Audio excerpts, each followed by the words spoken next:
So you finally got tired of Windows updates ruining your vibe, huh? Or maybe your old laptop sounds like it's trying to take off every time you open Chrome? Well, I've been there, and guess what? I went on a hunt for the perfect lightweight Linux OS. And after testing over a dozen of them and breaking my brain a few times, I've narrowed it down to two legends: Zorin OS and Elementary OS.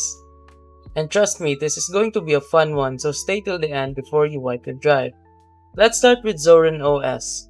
Zorin feels like that cool cousin who dresses sharp but doesn't try too hard. It's designed to look familiar to Windows and Mac OS users. You literally boot it up and go, wait, is this Windows 11 but smoother?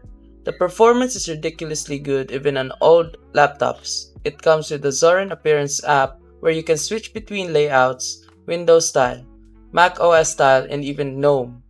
For anyone switching from Windows, this is the easiest landing zone. And yeah, unlike Windows, it doesn't demand you update now in the middle of your Netflix binge. Now Elementary OS.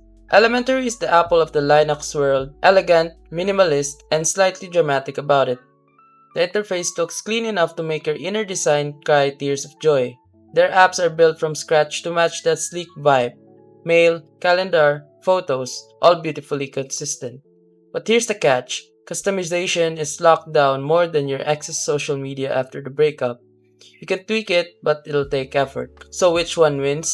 Well, if you want a smooth, flexible system that feels familiar, Zorin OS is your guy. It's practical, reliable, and friendly for beginners.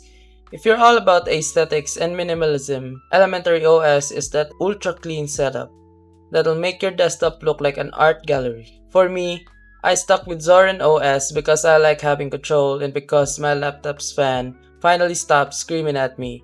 But hey, whichever you choose, both will make you forget what a blue screen of death even looks like. So if you're ready to escape the Windows chaos, give one of them a shot. And don't forget, subscribe before Microsoft finds out I'm helping people escape.